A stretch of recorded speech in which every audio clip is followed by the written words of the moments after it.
Good morning. We're going on a hike this morning on a much shorter hike than we did last week. Yes. But we're going to the Priest Pools. Are you guys looking forward to going to Priest Pools? Yeah! Woo! Which will be a nice, refreshing day after last week. Last week was a little rough. Yes. But we are all sunscreened up. We have our water. We have our water shoes. And we are ready to roll. Towels this time. Yeah, but hopefully this won't be muddy and crazy like the last one. We'll see. Here we go.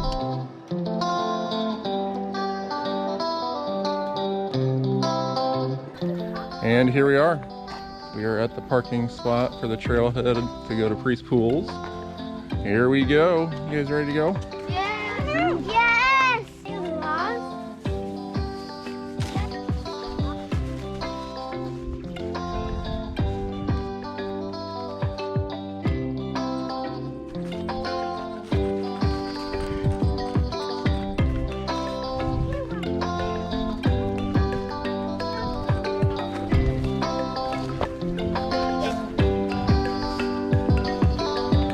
Ooh, that's a cool picture.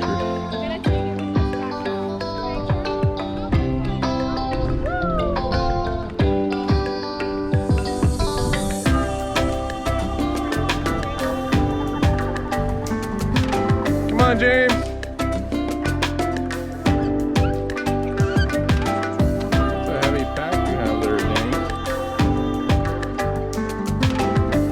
Ooh, is this the first pool? Oh yeah. I'm down into this. Woo! Oh, he's sunk down. My shoulder.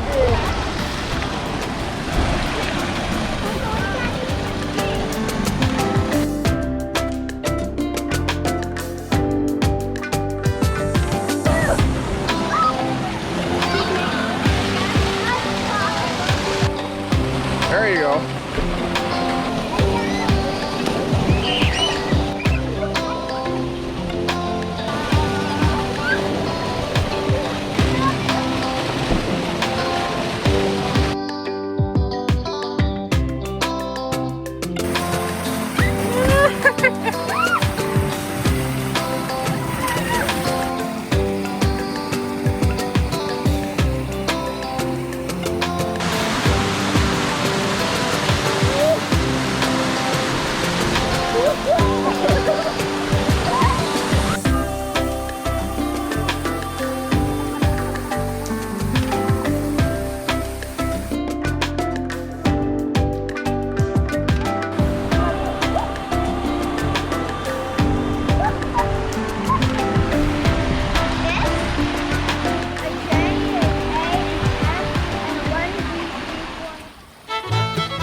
Good job.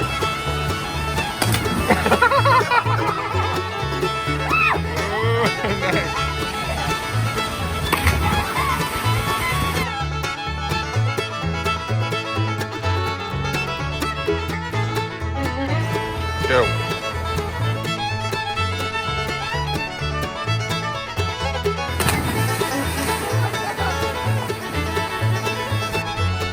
So we're done with Priest Pools. That was fun. Very refreshing. The water is nice and cool. Saw a few freshwater shrimp. And if you want to swim in the pools, the uppermost pool is probably the best one to do that in. And then there's kind of a cool deep pool right under a waterfall right below that. And you can travel down and see some of the other pools down below. But not a bad hike at all. It's only like a quarter mile. Very easy. And lots of fun in the water. And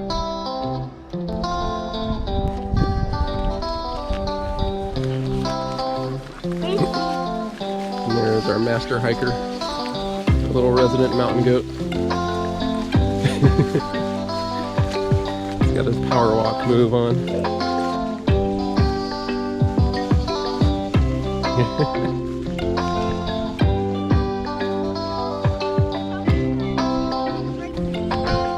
Also, for safety, if you're gonna jump in the water, in the uppermost pool. There is one rock right in the middle, so stay over to the side. Make sure you explore any pool, any area of water before you jump in it. It's your safety notice.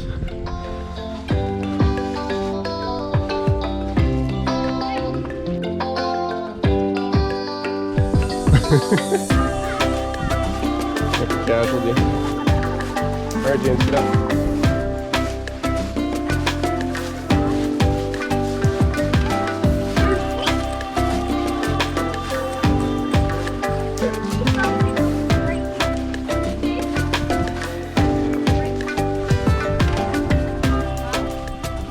So Priest Pools was awesome. We loved it for the family experience. Although it was not all without complications. Something you should know about if you are ever swimming in freshwater in the tropics or in jungle environments is a disease called leptospirosis, or lepto for short. It's caused by a bacteria called the spirochete, and it is excreted in the urine of wild and domestic animals. So these animals serve as reservoirs, and when they urinate, the bacteria comes out, goes into the ground, and then when it rains, it washes that bacteria into the freshwater streams and rivers and goes downstream. And these bacteria can live for a very long time in the soil, 2 to 3 weeks in optimal position or optimal conditions. And when humans go and swim in the freshwater, sometimes they can get infected with this, and it can cause disease with clinical manifestations ranging from asymptomatic to all the way to renal failure, liver failure, pulmonary hemorrhage, and pretty bad stuff. Most of the time, people do well with it, although it's always a risk when you swim in the freshwater streams and rivers of the tropical regions. We knew this.